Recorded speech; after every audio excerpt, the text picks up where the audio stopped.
தேமுதிக பொதுச் செயலாளர் பிரேமலதாவின் 56வது பிறந்த நாளை முன்னிட்டு புதுக்கோட்டை மாநகர கழகம் சார்பாக வடக்கு மாவட்ட கழக செயலாளர் கார்த்திகேயன், நகர கழக செயலாளர் பரமஜோதி மற்றும் கழக பொறுப்பாளர்கள் பலரும் கலந்து கொண்டு புதுக்கோட்டை திருவப்பூர் முத்துமாரியம்மன் கோவிலில் முத்துமாரி அம்மனுக்கு சிறப்பு அபிஷேக ஆராதனை செய்யப்பட்டது.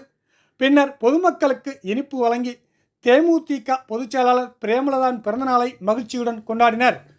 பின்னர் அரசு மருத்துவக் கல்லூரி மருத்துவமனையில் தேமுதிக சார்பில் இரத்த தானம் செய்யப்பட்டது.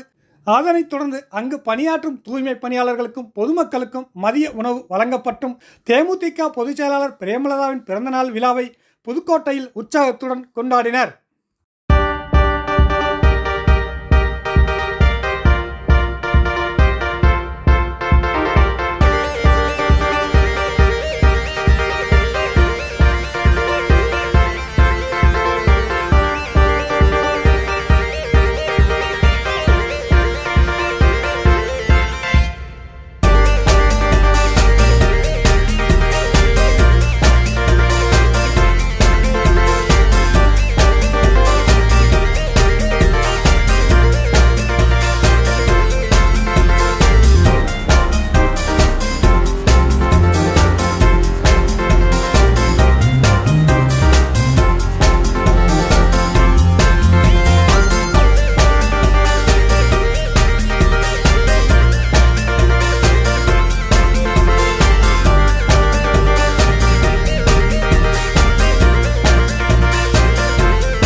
தேசிய முற்போக்கு திராவிட கழகத்துடைய கழக பொதுச் செயலாளர் திருமதி பிரேமலதா விஜயகாந்தினுடைய அன்னியார் அவருடைய பிறந்த தினத்தை முன்னிட்டு இன்றைக்கு புதுக்கோட்டை மாவட்ட கழகம் சார்பாக திருவப்பூர் அருள்மிகு முத்துமாரி அம்மன் ஆலயத்தில் சிறப்பு வழிபாடு செய்து பொதுமக்களுக்கு இனிப்புகள் வழங்கி இன்றைக்கு வெகு சிறப்பாக புதுக்கோட்டை வடக்கு மாவட்ட கழகம் சார்பாக பிறந்தநாளை வெகு சிறப்பாக கொண்டாடி வருகின்றோம்.